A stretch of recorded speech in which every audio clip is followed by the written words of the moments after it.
Good afternoon. We want to continue this discourse on the snake simile.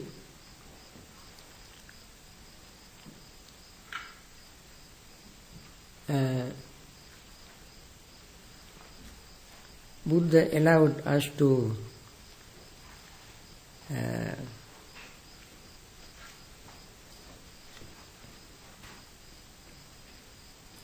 acquire or possess something. He says, Tang bhikkhave pariggahang pariggahiyatha swayam pariggaho nityodho sasato aviparinama dhammo sasiti sammo tatev titteya. That is, these are the qualifications of the things that we are supposed to hold on to, take possession of. What is that? You may well acquire that possession that is permanent, everlasting, eternal, not subject to change, and that might endure as long as eternity. If you find that, that is worth holding on to, possessing, keeping. Don't let it go, grasp it. Lock it and put a padlock so nobody will take it away. Then Buddha asked a question, but do you see any such possessions, bhikkhus? That is the question. Do we find something like that? No, Venerable said, good bhikkhus, I too do not see any possession that is permanent, everlasting, eternal, not subject to change, and that might endure as long as eternity. Now he talks not as an ordinary person. Buddha talks as a fully enlightened person. And he said, even I have not seen something like this. But if you find something, go ahead. Hold on to it.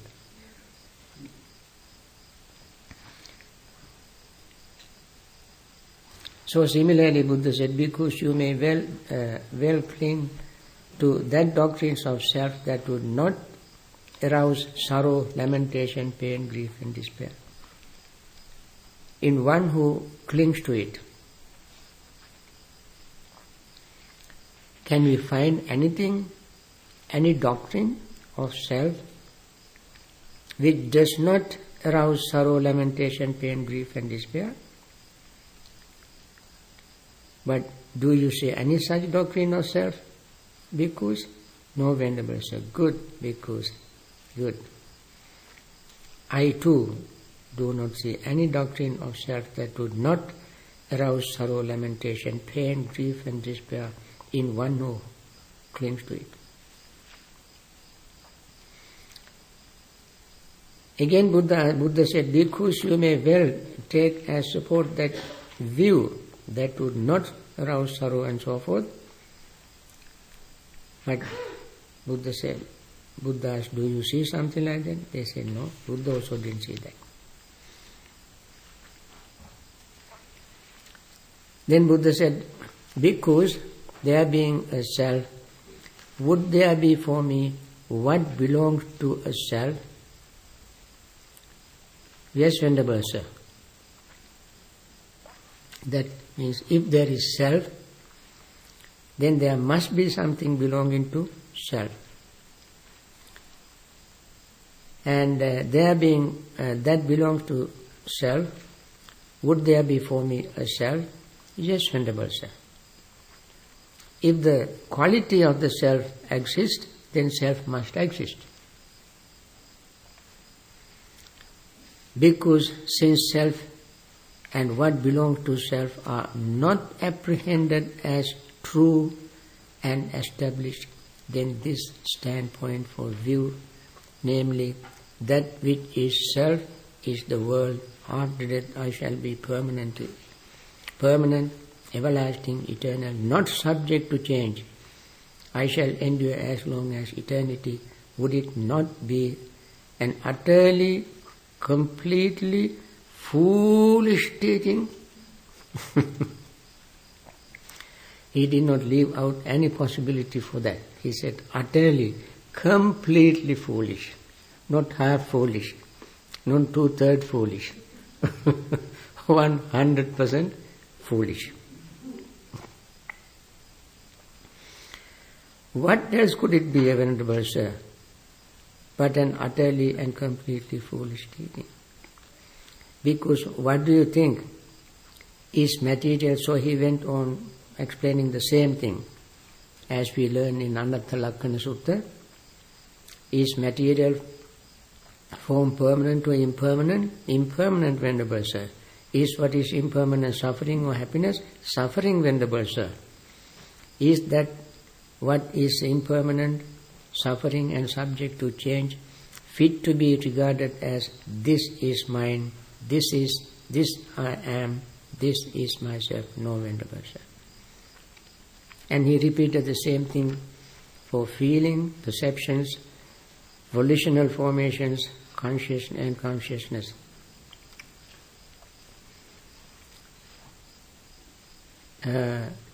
And then he repeated the same passage that we studied in Alagaddupama Sutta.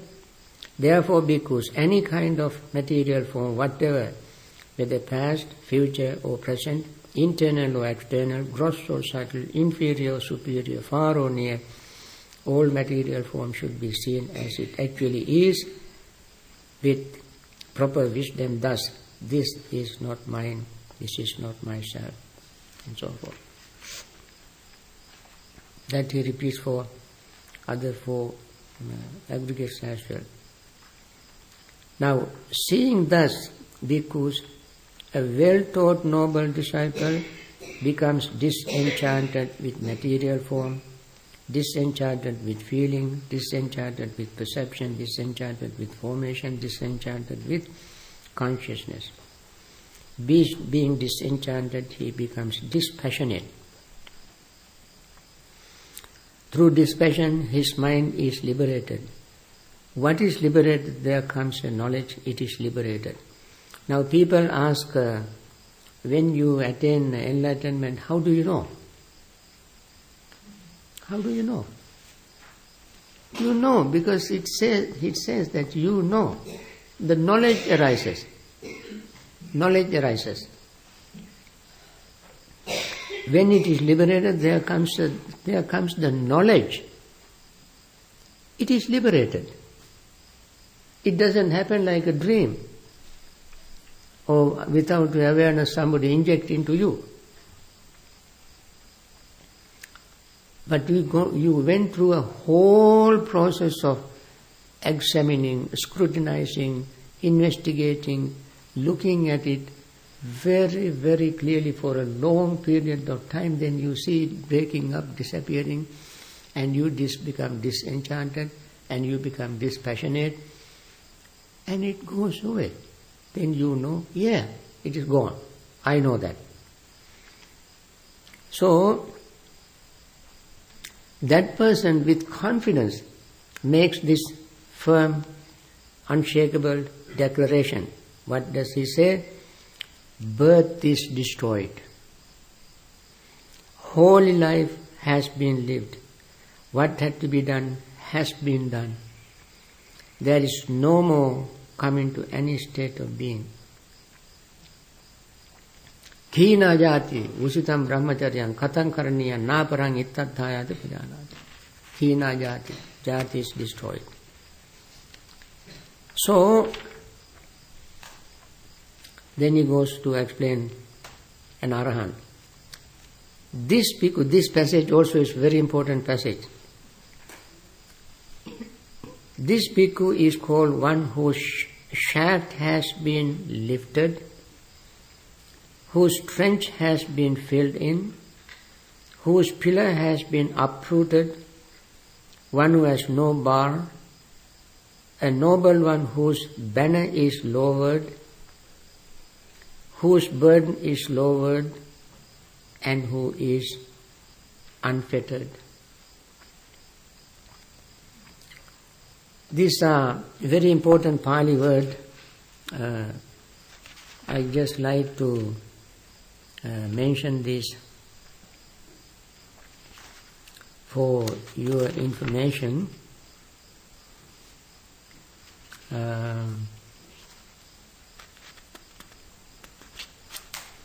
And this is the person who says, Ukchitta paligo. Ukchitta paligo means paliga means shaft. Ukchitta has been lifted.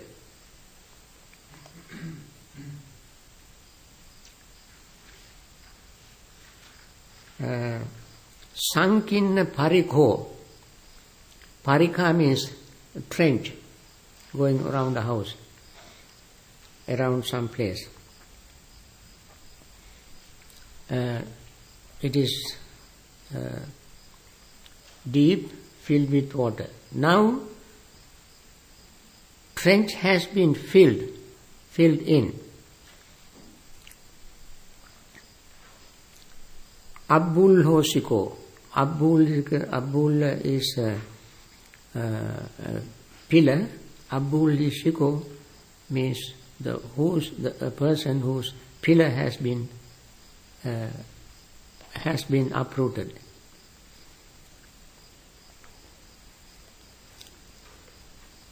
Niraggalo. Aggala is bar. Niraggala means no bar. One who has no bar, no blockade. Then panna dhajo. Aryo panna dhajo. Dhaja is banner. Panna dhaja means lowered, half mast, not half mast. Completely lowered.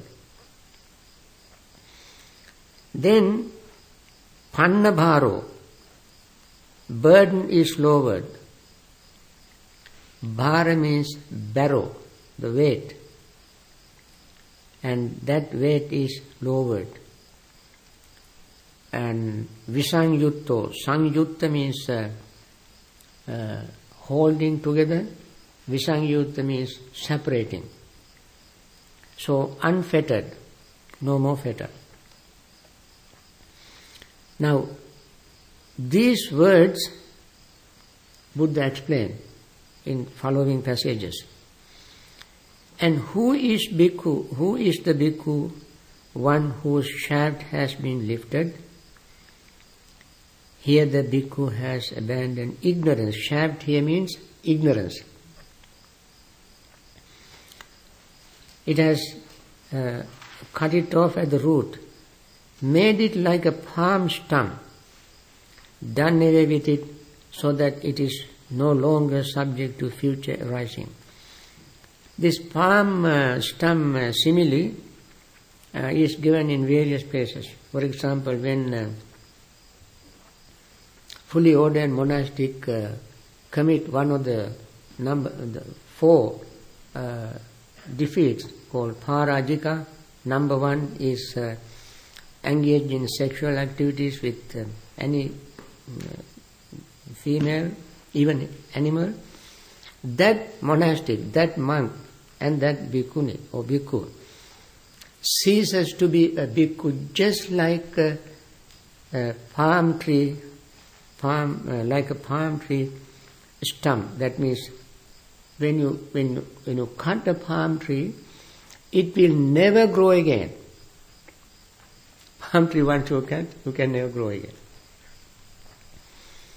It may look like, and suppose somebody takes a very sharp sword, and he's assuming that person is a Hercules, very powerful, gives a big blow to the palm tree, and the sword is so sharp, blow is so strong, it goes through the palm tree, and palm tree still remains standing.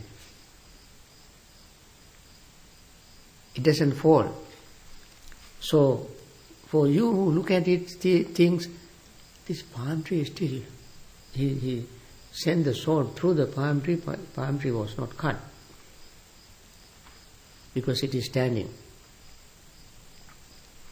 Likewise, one who has lost his monkhood or nunhood by committing this appears to be a monk or nun, but he is already dead. Appear to be a monk or nun, but fruits already completely cut off and cannot live in that stump, on that stump. Cannot live, just like a palm tree. Very beautiful, very famous simile in Nikayas. Then next is, a trench has been filled in. Here bhikkhus abandon the round of rebirth. That being renewed being has cut off at the root. Now, trench is full of water, so somebody removes it and fill it with soil, sand, something, and completely fill it, so that there's no any caved space for water to run. Similarly, the life is running from life to life, life to life, life to life. When you completely cut off, it looks like completely filled and there's no space, no room for it to run. That is like trench is filling. Then next is pillar has been abandoned, uprooted. What is this pillar? Pillar of craving.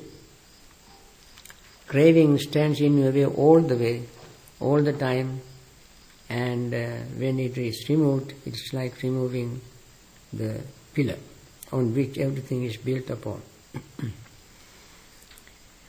And then, no bar. Bar means 5 lower fetters. All the 5 lower fetters put together are called a bar. What are the 5 lower fetters? I think we repeated them. Belief in permanent self, sakkaya ditthi, doubt, vicikiccha, and attachment to rules and regulation, rites and rituals, 3, silabbata paramasa. Then, gross part of sense desire and gross part of hatred, kama, chanda, vyapada. These 5 are called lower fetters. Oh, heavy, they are heavy down to earth. And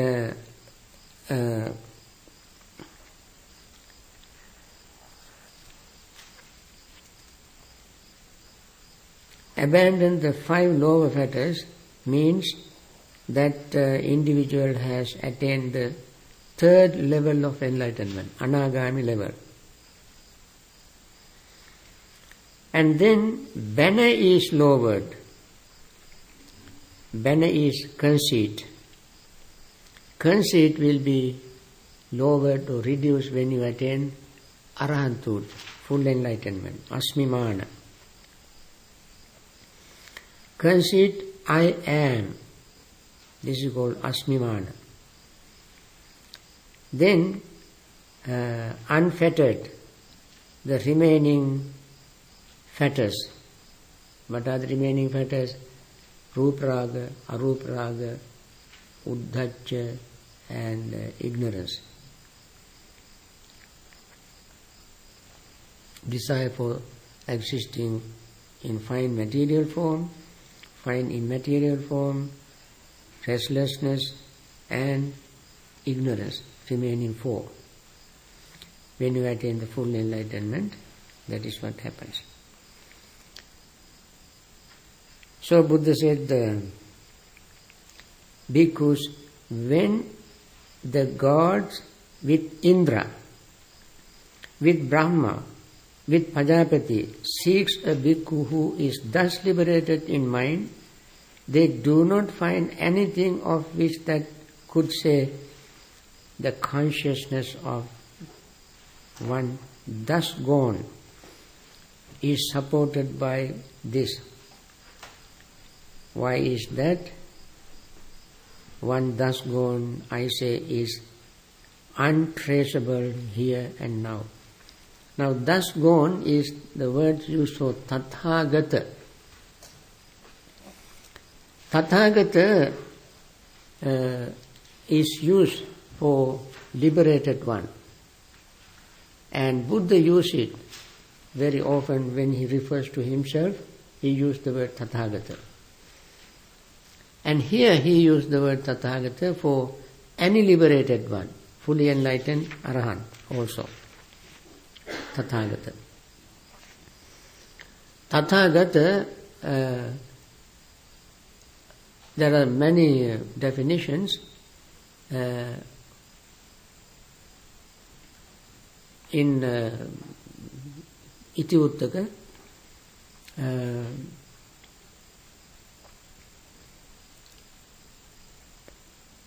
one definition is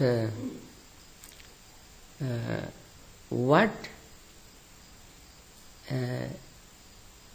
was taught on the night, from the night he attains enlightenment till the night he passed away, whatever he taught will not be otherwise. It will be the same. Nobody can change it. One who does this is called Tathagata. One who can say, one who can does this, gives this kind of teaching from the night he started teaching till the night he passed away, in between whatever he taught will not change. Nobody can change it. The one who does this is called Tathagata. That means one who can one who teaches the Dhamma, which nobody can challenge, nobody can refute, nobody can dispute, and it remains as truth forever. Because the truth is truth, nobody can change it. Then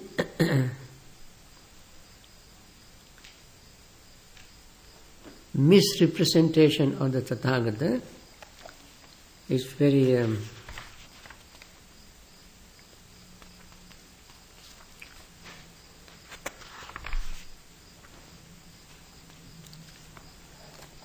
and this is a very important part also. I have been baselessly, vainly, falsely and wrongly misrepresented by some recluses and Brahmins. Thus, the recluse Gautama is one who leads astray. He teaches annihilation, the destruction, the extermination of an existing being.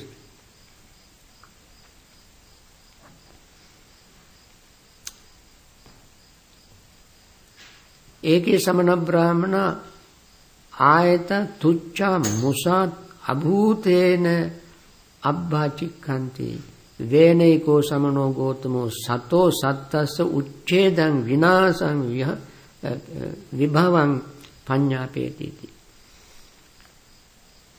Uchchedang vinasang vibhavang panyapeti.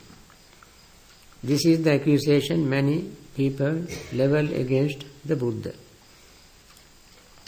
And Buddha said, baselessly, vainly, falsely and wrongly misrepresented by some recluses and Brahmins thus. As I am not, as I did not proclaim so, have I been baselessly, vainly, falsely and wrongly misrepresented by some recluses and Brahmins. Buddha did not do this. Buddha did not do what they accuse him of, as the recluse Gautama is one who leads astray, misguide people, teaches the annihilation, the destruction, extermination of an existing being.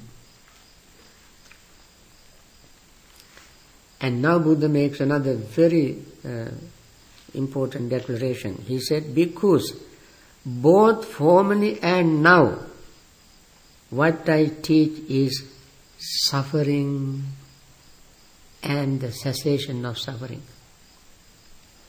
And other two are implied. This is all I teach. If somebody holds on to one of them and say Buddha teaches only suffering, disregarding all the other three. But he says, no, I teach suffering as well as the cessation of suffering. Pubbecaham bhikkhave etarecha dukkhancheva panyapemi dukkhasacha nirodham. This is a very important passage to remember.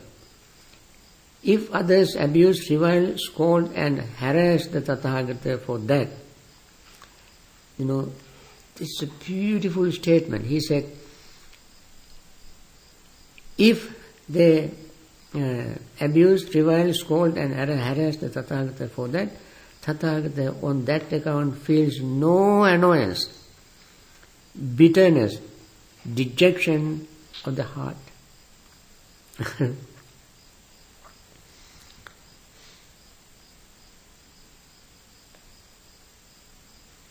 And if others honor, respect, revere and venerate the Tathagata for that, Tathagata on that account feels no delight, joy or elation of the heart.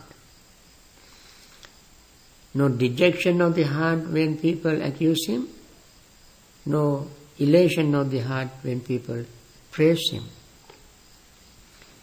If others honor, respect, revere and venerate the Tathagata for that, Tathagata on that account thinks thus: they perform such service as these towards that which earlier was fully understood.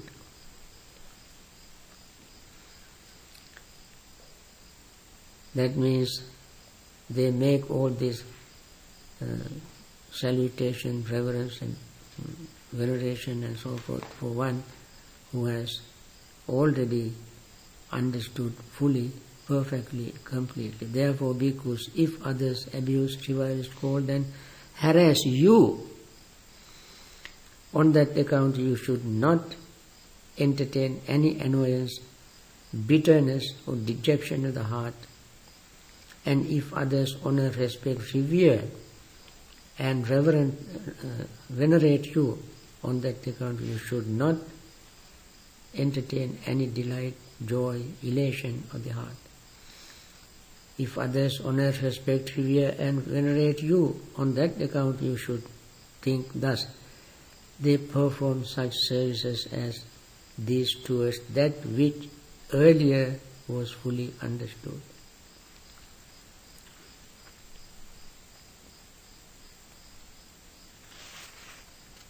So we conclude this sutta very quickly and go to the other one. I don't think we can finish the other one. The other one is much longer than the time it permits us to finish it. Therefore, bhikkhus, whatever is not yours, abandon it. When you have abandoned it, that will lead to your welfare and happiness for a long time. What is it that you should? That is not yours. Material form is not yours. Abandon it. When material form is not yours, how can you abandon it? You are living in it. Your body is material form. How can you discard it?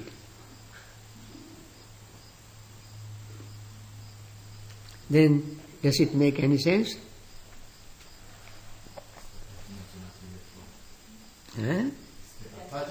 Attachment to material form. Attachment to material form you should give up. Not the material form you can give up. Yes.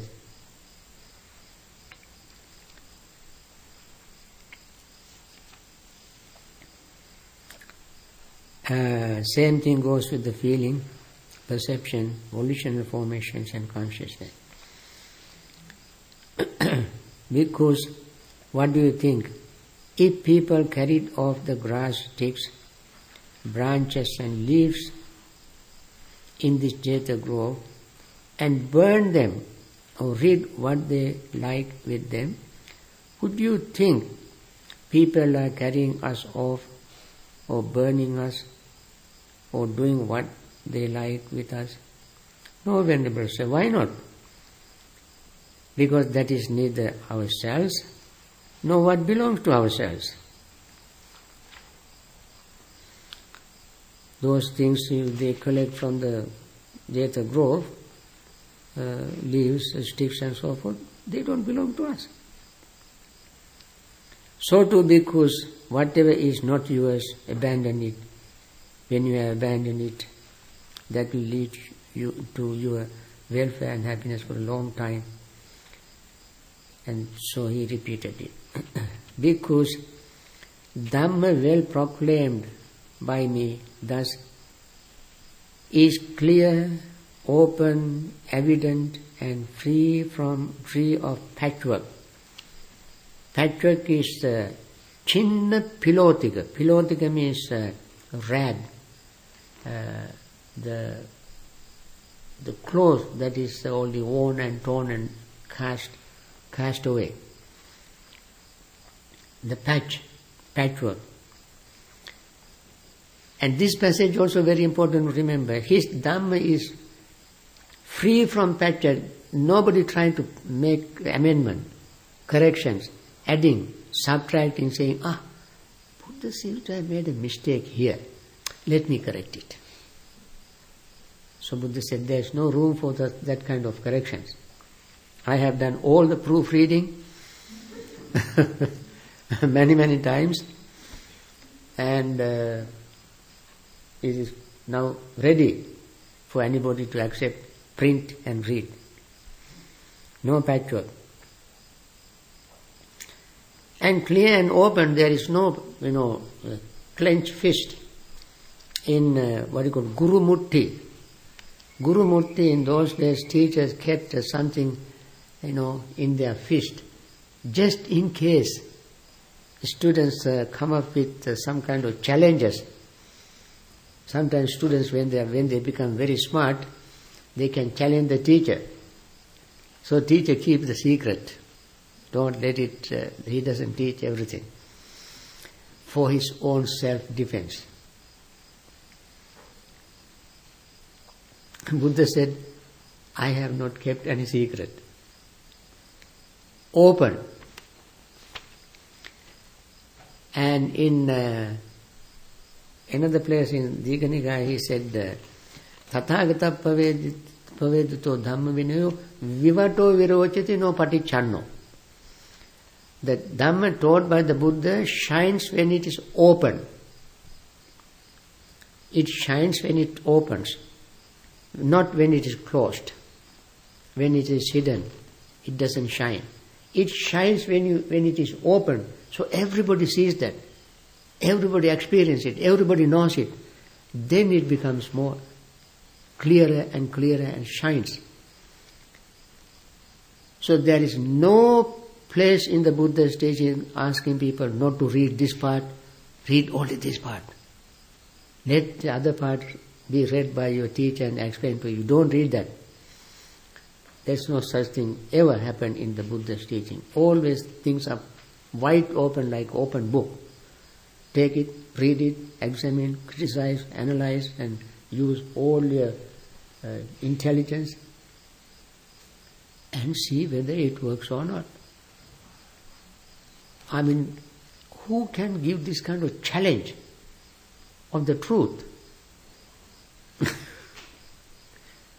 He must be fully convinced.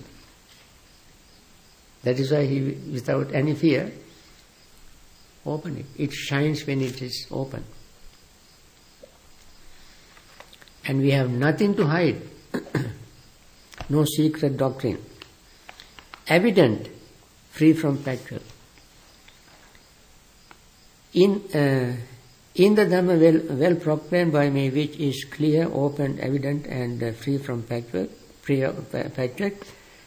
there is no future round for manifestation in the case of those bhikkhus who are arahant, with taints destroyed, who have lived the holy life, done what had to be done, laid down the burden, reached their own goal, destroyed the fetters of being, and are completely liberated through final knowledge. How can somebody accuse Buddha for telling this? And that is why he said they accuse me for falsely, incorrectly, wrongly. And he said, Dhamma proclaimed by me, thus is clear, free, and so forth. And if somebody, that means when somebody follows the Dhamma that Buddha taught and lived holy life, done what had to be done, and so forth, he is a fully enlightened arahant.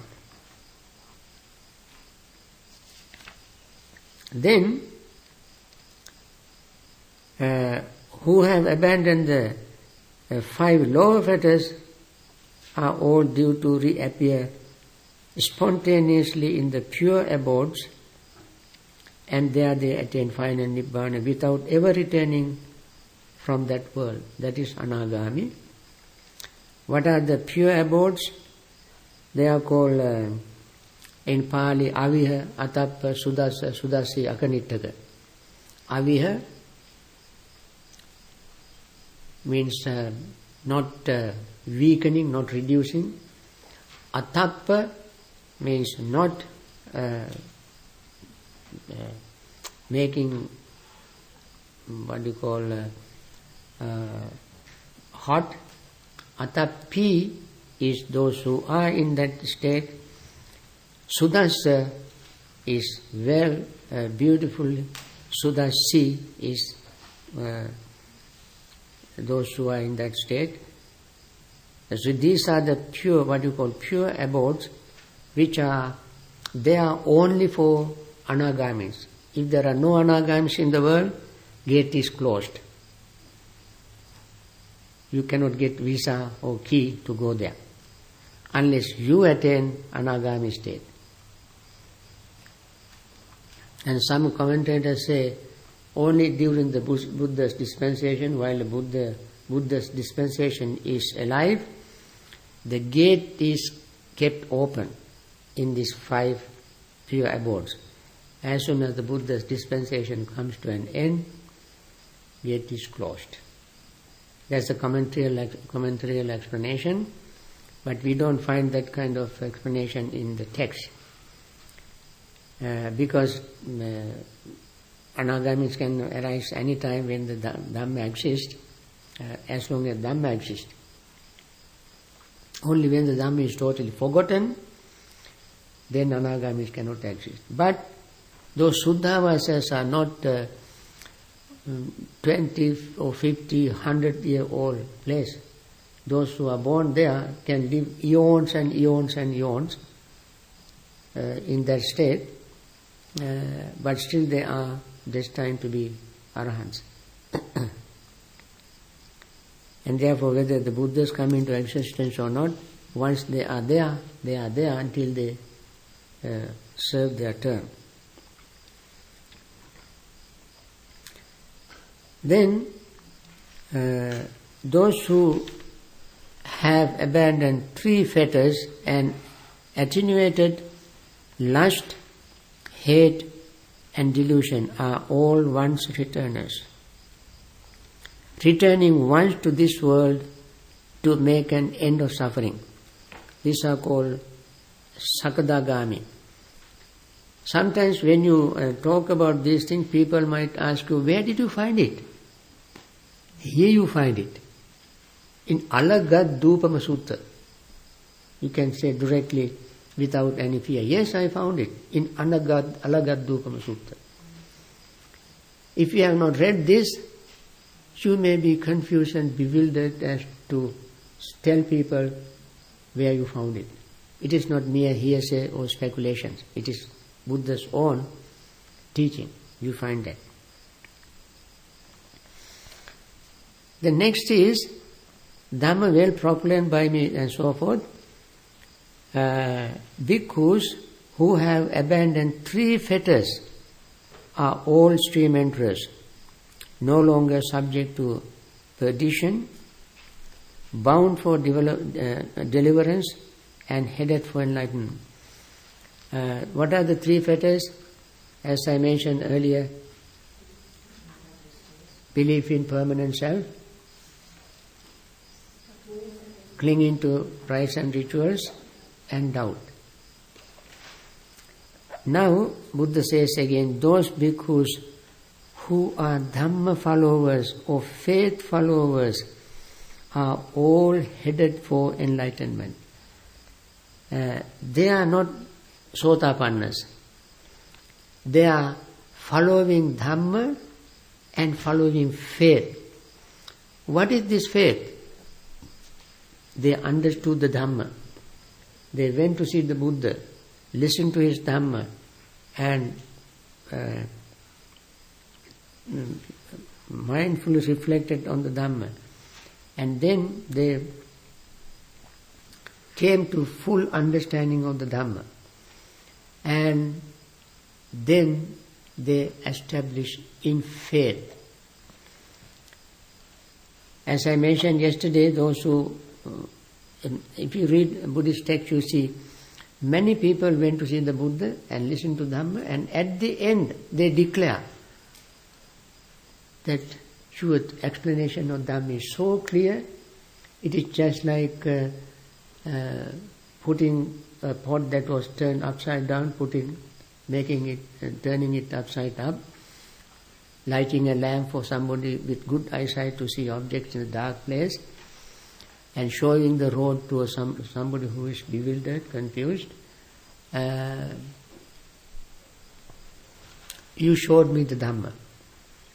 Having made this declaration, he finally says, from this day onward, please accept me as one of your lay supporters. Ajjatagge panupetang bhavang gotamang dhamman cha sangham cha saranangato upasako mang bhavang dharetu. From this day till I die, please accept me as one of your lay supporters who follows the Buddha, Dhamma and Sangha. This is how he establishes in faith. This is how he becomes faithful. And not by looking at the Buddha's figure saying, oh, beautiful, have faith. Or listening to only one sermon, have faith. Or hearing about him, have faith. Not like that. No. Knowing, understanding, realizing, knowing the purity and clarity and marvelous, wonderful message of the Buddha, the person becomes a faithful person and establishes himself in the faith. And final statement is even very beautiful. He says, Bhikkhus, Dhamma well proclaimed by me thus is clear, open, evident and free from patchwork. In the Dhamma well proclaimed by me thus, which is clear, open, evident and free of patchwork, those who have sufficient faith in me, sufficient love for me, are all headed for heaven. You see, that's all you got to do to go to heaven.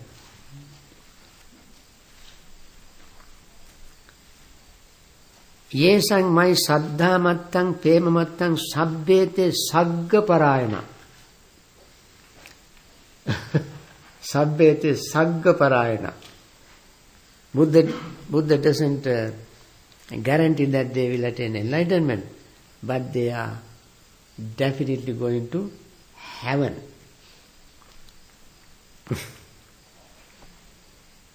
I think this is very good. Sutta. Remember this part. Srinivara, yesang my saddha mattam pemattam sabbete sagga parayana. Sagga means heaven, going to heaven. And this is what many people say, follow me, you go to heaven. Buddha also said that finally, if you have faith in me and love me, you go to heaven. I mean, that's not very difficult to do, to go to heaven. So, but we have still higher goals. To reach those goals, we have to do something more than that.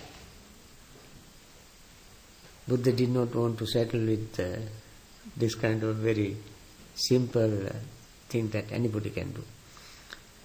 I think, friends, I don't think we have time to start the other sutta. I will stop here and allow you to read. Other sutta is also a very important sutta. I deliberately arranged that sutta to be read after this, because there is a connection between this and that. Please read it very carefully.